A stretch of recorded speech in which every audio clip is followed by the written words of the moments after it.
that the tournaments are having on today's bass fishermen. This needs to be said. It just does. So again, in this particular case, I'm going to ask you to be logical with me. I want you to stay with me and be logical in our entire discussion. I want you to think logically. Not just, is Buck Perry a genius? The answer is yes, but I don't want you to think that. I just want you to say, okay, Buck made his discovery. Some people took him up on it, some people didn't. Okay? But he's in the Hall of Fame. He's a guy who fished 320 days a year for 50 or 60 years, proven his theory to be fact. In every place you could think of, the oceans, both the Atlantic, the Pacific, all throughout Canada, all through South America. He's been everywhere, every lake, river, and stream in the United States. Proven over and over and over and over and over and over and over and over again. All of the theory that he once had, he proved to be fact. He's the genius. He's the guy that revolutionized modern day fishing. He coined all the words that create the nomenclature of modern day fishing. Sanctuary zone, breaks, break line, structure, all of that stuff. He coined the words. He's the genius. And my mother, I'm getting real serious now. I'm preaching now. My mother used to have a famous saying that I've never forgotten. And it was just so wise, because even though my dad was a really smart guy, my mother was brilliant. I mean, she was a brilliant lady. Graduated first in her class, Carnegie Mellon University, 1935. She was brilliant. She used to say to me all the time, when I'd have a question, I'd hear something, somebody tell me something, I heard something at the barber shop, whatever it had to do with anything. I'd ask her and I'd say, so Mom, what do you think about this? And she'd say, all I can tell you is you need to consider the source. Consider the source. There are people you're going to go to and check. You're not going to ask your barber what he thinks about, Haydn's trumpet concerto. You're not going to ask him. He's never heard it. He doesn't know what it is. At the same time, when you go see a doctor, you're not going to ask him how you can get your golf handicap down from 80 down into the 70s. You're going to ask your golf pro. You're going to ask somebody who knows. You're going to read the books. You're going to see the videos from Tiger Woods, whoever it is. You're going to learn from those who know. Now, so much of this tournament thing is taken over the bass community. It just bugs me to no end. Not because I'm against tournaments. I'm just against that that's all that the average fisherman can see. And we talked about it just a few weeks ago. There's only about 3 million people fishing tournaments every year, even all the locals, all of it put together. The best they can guess is somewhere around 3 million. Let's stretch it and say it could even be as high as 4 million. 60 million people went fishing last year. That means there's 55, 56, 57 million people that aren't fishing tournaments. But yet when they need to get some information about how to be better, how to catch more fish, the only place they can go to look on TV is the coverage of the tournaments, the bass tournaments. And I've talked about how they follow the spawn. All the big tournaments follow the spawn. And then all summer long, you don't hear a thing from them. Like right now, it's a beautiful fishing day today. This lake and this chain of lakes has literally a tournament every other day during the spring. In the very early summer, pre-spawn, spawn, just post-spawn. The rest of the year, you can go out, there's nobody out there. You can go out on the weekends, you won't see but 4 or 5 boats. Because the fish aren't where they were during the spawn. And guys don't know how, for the most part, don't know how to locate them in deep water. So their answer is don't go fishing, wait till next spring. It's crazy. Buck made his discovery about deep water and proved it to be fact by the mid-1940s. I want you to think about that now. By the mid-1940s, he was about 29, 30 years of age. He had proven all over the United States, all different species of fish, that 95% of all the time, those fish are somewhere in deep water. And he put it down like this: the deepest water in a lake, the deepest water in an area of a lake, or the deepest water available to a fish, which comes into play quite a bit in Florida. But it's going to be somewhere in deep water, not up here in the grass, not up here in the bank, not in the milfoil up at Minnetonka. And by the way, Rick, guy that wrote me my question, I fished Minnetonka many times. Fished it with some real popular Minnesotans. We were really good friends with some baseball people in Minnesota. And because I had so many clients up there, I gave probably 3 lectures a year I would give in Minneapolis, live lectures. And just had so many friends. So I'm familiar with Minnetonka, but more importantly, I'm familiar with every other natural lake pretty near in the United States, in every state. I'm familiar with weeds and all of the stuff that you're talking about. You're singling out Minnetonka because of its milfoil. And like a lot of the stuff we have here in Florida, mainly the hydrilla. Some of the stuff that they tried to kill the hydrilla with killed all the good oxygen-giving natural weeds and plants that there were in the lakes, killing hundreds and hundreds and thousands of acres of lily pads.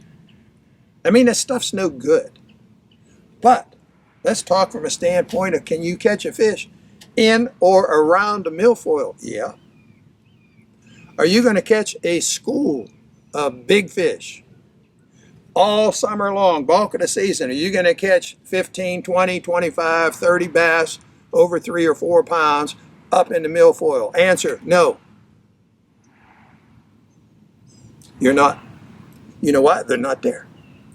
In Florida, am I going to catch a school of fish up in or on or around the big patches of lily pads or the big patches of eelgrass or whatever it is, bulk of the season? Am I going to catch 15, 20 big bass all of a sudden on the cast in one spot? Answer, no. You know why? They're not there. Another big saying that Buck used to use all the time is, you can't catch a fish if you're fishing where he ain't. And now, because of the tournament influence, the average modern day bass guys, they're even having bass tournaments now for high schoolers. Next thing they'll be in the middle school. Next thing they'll be in grade school having bass tournaments. And have everybody up near the bank, throwing to the bank, trying to catch a fish. And I repeat this one more time. You can't catch a fish if you're fishing where he ain't. No matter how good you are. You can have all the latest tackle. You can have all the biggest bass boat, the most expensive, towing it with the most expensive truck. You could look good. You can have all these sponsor patches all over you because you're getting all that free stuff. But that doesn't translate into catching fish. And if you're spending all your time from right here to the bank, you're never going to do it. You're never going to be into that school of big fish. You're going to have a little time in the fall, a week or so in the fall. You're going to have a week or so during the spawning season, and that's going to be your season. You first must understand deep water is a home to fish. Now, I want to go back to this tournament influence, which is the thing that bugs me. It's not the tournaments, it's the influence of the tournaments. How it's handled and how it's publicized. That's what bothers me. I want you to consider this. Now, again, we're going to be logical. You know, about 99%, probably greater than 99%, but let's just go with 99%. 99% of people who fish tournaments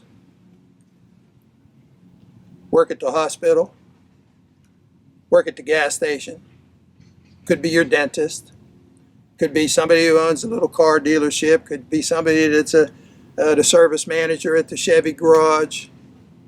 You getting my point? 99% of people who fish tournaments today have jobs. And the job isn't fishing. But because they have a job and they have some money, they can go out and buy that $50,000 bass boat, and, quote, bass boat, and look like they're a real true professional. Even though the guy owns a body shop where he is 6 days a week or 5 days a week. He's fishing a night tournament, a local night tournament. He might fish a couple of the local annual tournaments that they have. But he's not a professional fisherman. He just looks good. He looks like he could be. But he actually has a job.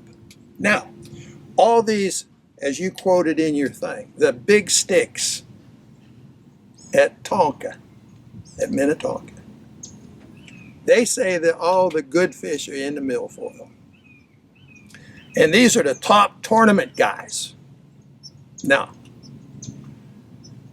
these top tournament guys have jobs. They're not professional fishermen. They don't spend 340 days a year on the water. They haven't researched all over the United States in every different lake type and every river. They haven't been to Canada and fished all of the Canadian stuff. They haven't been into the salt. They haven't been to the tidal basins. They haven't done all of that stuff.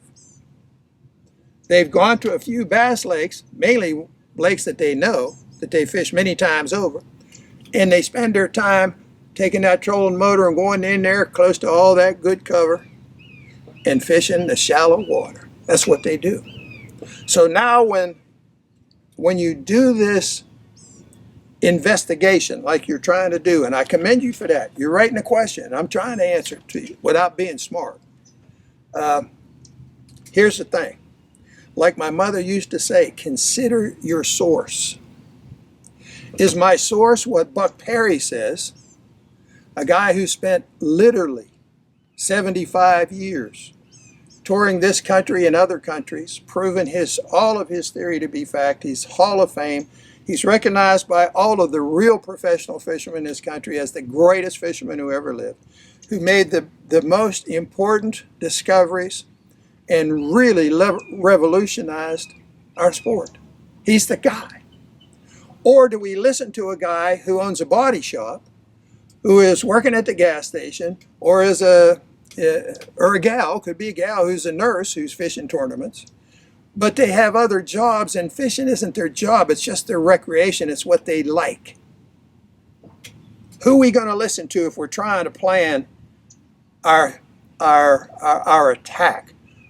How are we going to approach our fishing? Buck says knowledge is the key. And it begins with deep water is a home to fish. You can't refute it. It's the way it is. And it's a good thing it is that way, or we wouldn't have fish today.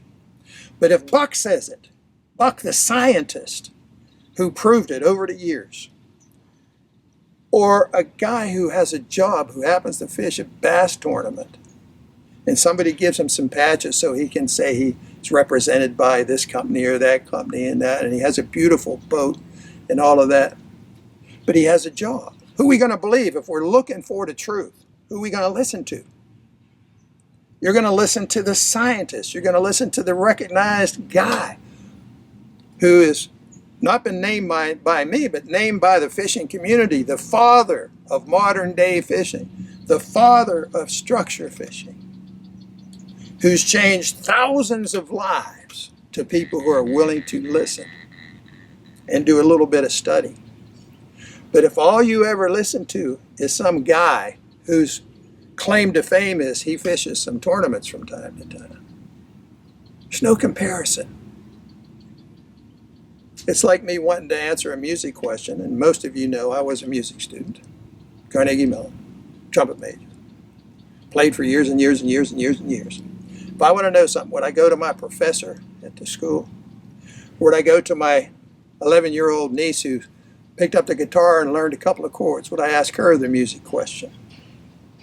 You have to consider the source. Like my mother said, consider the source. You want to know the truth? Go to the truth finder. Go to the scientist. Go to the guy who's proved it. Not somebody that fishes an occasional tournament, who has an opinion. There's an old saying about opinions. Everybody got one and all of that. You know what I'm talking about. You'll never come any closer to that being an important statement than in the fishing game. Everybody got an idea. Everybody's got a favorite color. Everybody's got a favorite lure. Everybody's got, fish to milfoil. Now I've taken you over a long period of time. I've taken you to get to that point where you've got to accept deep water as a home to fish. Now, if that's the case, your other questions ask, should I ever throw a bait in or around a milfoil? Sure.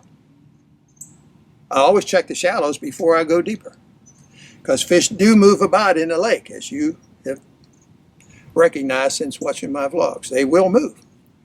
How often would I expect to see the school of big fish up in the milfoil? I wouldn't. Never have. Professionally, I've been at this game 49 years. Every big limit of fish I've caught on the casting position, school of fish, every one of those schools of fish were in deep water. That's deeper than 10 feet. Most of them deeper than 15. And lots and lots and lots of them deeper than 25. How many schools of big fish have I caught in the grass? None. Almost 50 years now, guys. And I had a pretty good education. I learned from the master. 0 times. 0 times. Have I caught a few big fish in the shallows from time to time? Yeah. In the early days, I had to fish and spawn a little bit just because, from a learning standpoint. Caught some big fish in the shallows. But catching a school of big fish? No. Always deep water. It's because this is where they spend 95% of their entire life. Now, when you separate milfoil, it's because of your geographic location. That's what's in your lake. Here we have eelgrass. We have, I think in Florida there's something like 1,200 different grasses and stuff. Yeah. But the most invasive is that lousy hydrilla. And now all the bass fishermen in Florida, they're talking about, oh, I've got a secret little patch of hydrilla out in my lake. I heard somebody say that about Lake Toho the other day. He's got one little secret spot of hydrilla he's not telling anybody about it. They relate their success to the grass. Now here's how you got to look at it. Every natural lake I fished in Minneapolis or in Minnesota, and I fished at least 100 lakes in Minnesota. In all the natural lakes I fished in New York, did a whole summer promotion in New York, fishing all the natural lakes. There's weed lines. There's different kind of weeds. Some growing, above the water, some just underneath the water, and they create these weed lines. And as we did a study on breaks and break lines, structure breaks and break lines, we identified as the outer edge of a weed line, regardless of the type of weed it is. That is an important break line. And occasionally when fish move all the way, the weather allows it, fish will move on a good movement, bulk of the season, to the outside edge of those weeds. That's a key spot to be fishing. But back inside those weeds, dipping a worm back in there or something, no. Occasionally, when you get a good movement like that, the milfoil or the other grass, whatever it is, whatever type of grass it is, makes no difference. It becomes something the fish can see and it stops them. But occasionally the weather gets really good, fish can penetrate and move back in it a little bit. A few fish, not many. It'll allow them that movement to last a little bit longer, and that'll allow them, because they have the additional cover, it'll allow them to stay a little bit longer. But when that movement period's over, folks, they're gone. They're back home to the deep water sanctuary zone. Because the deep water, my friends, is the only real sanctuary that the fish has from a changing environment and its predators. Most people don't fish deep because they don't know where to fish deep. They don't know how to fish deep. And that's what I'm trying to teach. And that's what I'll be teaching with the On the Water videos that are coming up. And I just want you to finally get to that point. It's crazy. Buck came out with this information 80 years ago. And the whole fishing world finally caught up with it in the 1960s. And then in the 70s, when I came on board, and Buck was the managing editor of Fishing Facts magazine, all of a sudden millions of people were starting to hear the truth for the very first time. The average bass fisherman today, with the big boats, all the rate gear, all the latest rods and reels and all of that stuff, they define what someone once referred to as the true definition of insanity, which is to continue to do what you always do and expect a different result. It's insane. If you're not catching the kind of fish you want to catch in on the bank, get off that bank. Start doing what we suggest that you do, and you'll see a change. My change in fishing that took place back in 1970 all started pretty much in 15 feet of water. Once I started getting into the depths of 15 feet and a little deeper, I was limited out on big fish every time I went fishing. Every time. And prior to that, I'd never caught a limit of adult fish on one day. I've never caught a limit of 6, 4 or 5 pounders on one day. Never in my life. But once I got downstairs, my whole fishing life changed. Because I was fishing where they are, not where they're not.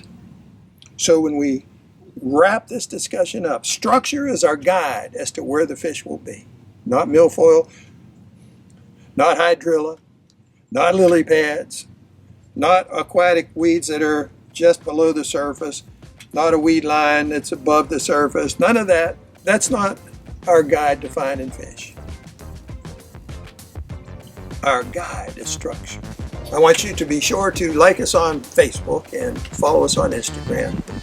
And if you haven't subscribed yet, subscribe to our channel and jump on board with us. And there's only one thing we're all about, and that's catching more and bigger fish. We're not selling anything.